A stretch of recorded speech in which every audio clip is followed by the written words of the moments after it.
नमस्कार। हर हर महादेव। आप सभी का हमारे चैनल पर हार्दिक स्वागत है। यहाँ आपको सनातन धर्म, भगवान शिव, हमारे पौराणिक इतिहास और आध्यात्मिक ज्ञान से जुड़ी रोचक और प्रेरणादायक जानकारी मिलेगी। अगर आप सनातन धर्म में आस्था रखते हैं तो कमेंट में हर हर महादेव अवश्य लिखें। साथ ही वीडियो को लाइक करें और चैनल को सब्सक्राइब करना ना भूलें। तो आइए बिना किसी देरी के शुरू करते हैं आज का यह अद्भुत वीडियो। हर हर महादेव। आरिफ जी पंचकुला से। महाराज जी ये जानना चाहते हैं कि आप इतने बड़े संत कैसे बने? बड़े कहाँ हैं? सब 3.5 हाथ के हैं तो हम भी 3.5 हाथ के हैं। अपने आप से हम भी 3.5 हाथ के। बड़े कहाँ? छोटा मोटा और थोड़ा बड़ा। बड़े किससे होते हैं? बड़े के हो जाने से होते हैं। बड़े किससे हुए? बड़े के हो जाने। सबसे बड़े कौन है? किशन जी। उनके हम चेला हैं इसलिए बड़े हो गए। किशन जी हमारे गुरु है इसीलिए हो गए। बड़े के हो जाओ तो बड़े हो जाओ। लोहा फुटपाथ में पड़ा पैरों के नीचे ठोकरे खा रहा था। पारसमणि ने छू दिया तो सोना बनकर देवताओं के मुकुट में लग गया जाके। तो ये लोहे की महिमा थोड़ी है, ये तो पारसमणि की महिमा है जो उस लोहे को छू दिया। ऐसे ही हम एक संसारी जीव अनंत जन्मों से भटक रहे थे। भगवान ने कृपा की, अपने शरण में ले लिया। बस इतने बड़े भगवान उन्होंने हमें अपना लिया। बस इसी बात की बड़ाई है। और किस बात की बड़ाई है? भगवान ने हमें स्वीकार कर लिया। भगवान के हम दास हैं, वो हमारे स्वामी है। क्योंकि वो इतने बड़े हैं तो बड़े का सेवक भी बड़ा ही होता है। अब स्वामी जिस काल में चलेगा उसी में तो सेवक भी चलेगा ना उसका। तो हमारे स्वामी का संपूर्ण जगत में यश है तो सेवक का भी उन्हीं के साथ है। स्वामी से जुड़ने के कारण है ये। इसीलिए तो नमस्कार है कि हम भगवान के दास हैं, हम भगवान के जन हैं। तो हम किशन जी के हैं इसलिए इतने बड़े हो गए। ठीक है, आप भी किशन जी को अपना मान लीजिए तो आप भी बड़े हो जाएंगे। पुनीता जी चंडीगढ़ से। श्री हरिवंश महाराज जी। महाराज जी आपके चरणों में कोटि कोटि प्रणाम।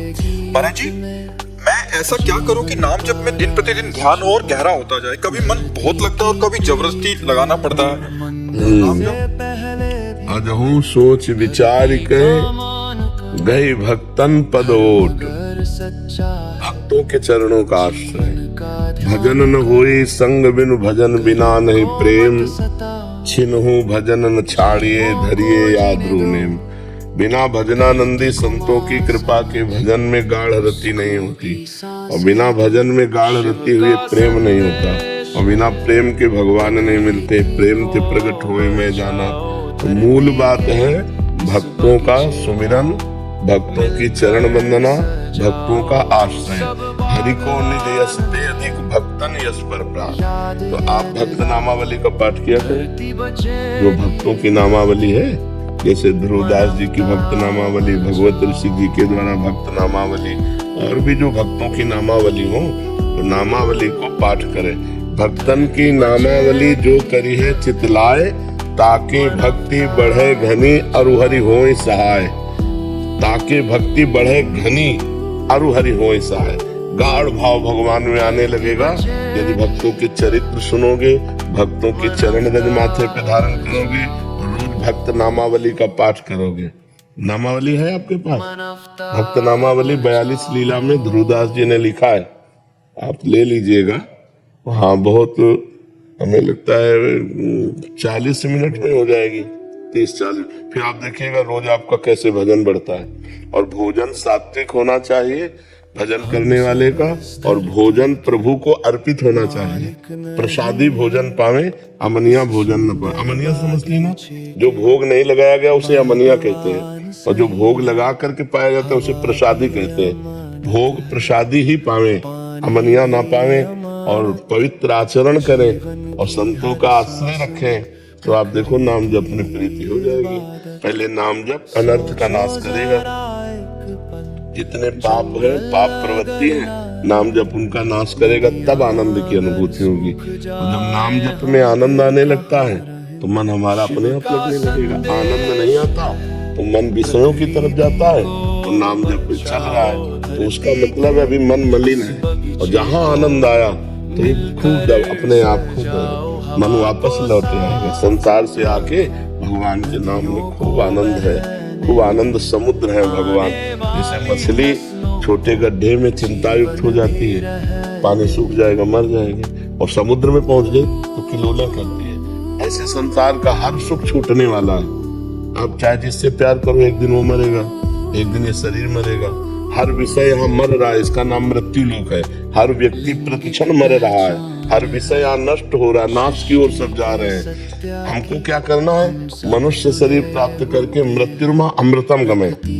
हमारी दिशा मृत्यु लोक में मृत्यु से अमृत की तरफ, और यहाँ सब मृत की तरफ जा रहे हैं। तो हमको किसी से यहाँ लगाव नहीं रखना, भक्तों से प्रेम करें, नाम से प्रेम करें, भगवान की लीला गुण श्रवण करें, बढ़िया मंगल हो जाएगा। गाढ़ नाम जप में रुचि हो जाएगी यदि भक्त नामावली का अर्चन बंधन करो। प्रभु जी, जो आप कह रहे हैं भोग लगाना है, तो जब हम भोग बनाते हैं तो कई कहते हैं बिल्कुल भी मतलब देखिए मत, नमक ठीक है, चीनी ठीक है, बिल्कुल वैसे ही लगा दें। नहीं, हम चेक करते हैं।